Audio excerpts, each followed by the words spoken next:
Ollie got a call from the local university. I said, Ollie, someone has defaced one of our statues. We need you to figure out who and ideally track down the missing part. Well, I said, whoa, okay, yeah, I can be there in about half an hour. I've got my afternoon free. I said, great, great. I'll meet you at the library. My name is Mitch. I'm in charge of this statue collection, among other things. So I met Mitch there at the library. Yeah, thank you for coming so quickly, Ollie. We just noticed the vandalism, and we're not sure when it happened. If you come with me, I'll show you. And they walked down to, there's this kind of hillside, nice spot. There's a statue there of one of the early professors. He was the first head of the English department. Stop fidgeting right now. Stop.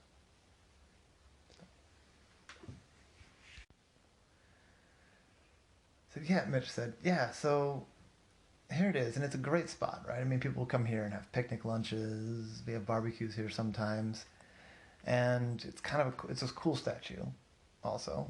Like the artistry of it is really nice, and so a lot of times people will come here for photos and stuff. And I got a call this morning, early this morning, maybe I don't know, 8 a.m. or so. One of the professors from the English department came here to have his morning coffee. And he looked up and he saw that the ear was broken off. Well, I looked up, and indeed the left ear on the statue was snapped off. It was a bronze statue, but they'd managed to really wrench it, apparently, get it to snap.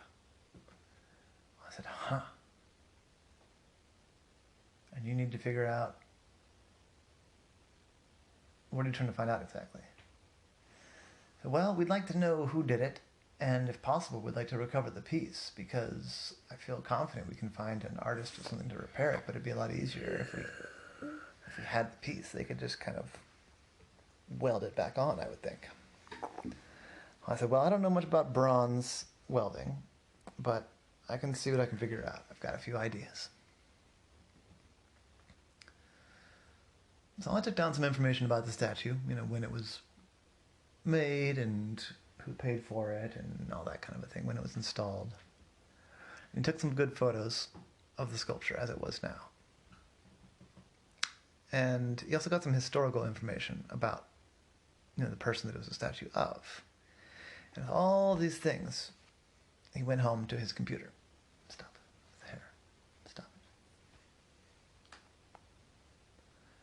And he started searching. He started off searching on Twitter, using hashtags about the sculpture, about the school. And he collected a bunch of photographs where people were, as the guy had said, taking photographs with the sculpture.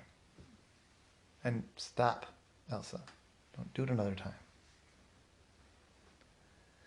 Like the guy said, it was pretty common when people came to visit the campus or whatever. They would take a picture of it.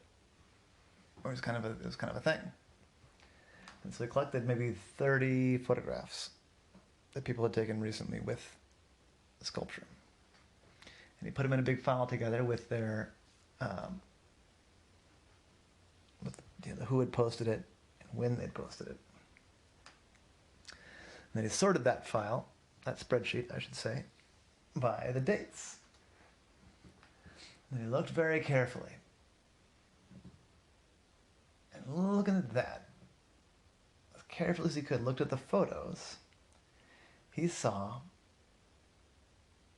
that at about 3 weeks ago, the photos started to show the missing ear. Before 3 weeks ago, there was a pause. There hadn't been anybody taking a photo for about a week and a half. But the first photo before that 3 week ago mark, all I could clearly see the ear. And then in that next photo, the ear was gone. And then all the later photos than that, the ear was gone, and all the photos earlier than that was gone. So with that, Ollie narrowed down this week and a half window of that's when whatever happened must have happened. And he wrote down the name, well, I mean, it's in this file, but he highlighted the name and the contact information for the person that had taken that last photo with the ear still intact. But he thought he'd come back to that later. Then he did some searching around about the history. And he searched around on the internet and on social media for some of the key words about this person. English department, Johns Hopkins, English history, the person's name, all that kind of a thing. Looking for anything that somebody had written or posted or whatever in that week and a half window. But unfortunately, that didn't turn up any results. So he kept looking, and he kept looking, and he thought, wait a second, what about the weather?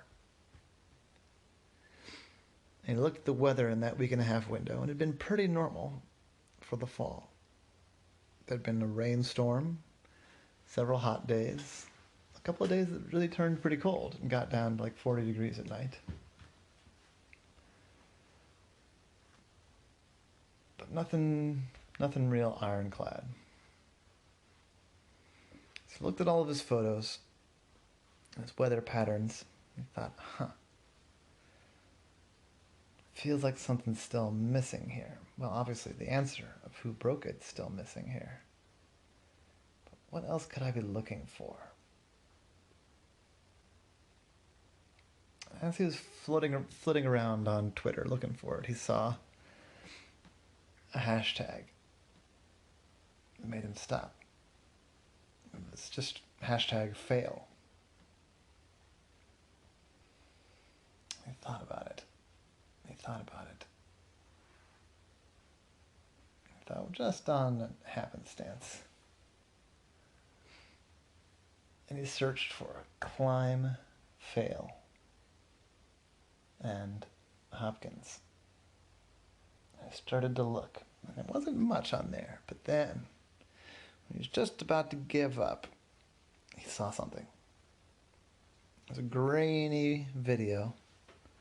Not very many people liked it or paid attention to it because the video quality wasn't very good. But it said hashtag Hopkins, hashtag climb fail, hashtag fail. And it showed a video that I was pretty sure it was a nighttime video, so it was a little hard to see, but it looked like the same hillside. It was somebody climbing up something that was about the right size as the statue. Getting up to the top, and there was a loud tink, and the person fell all the way down to the ground.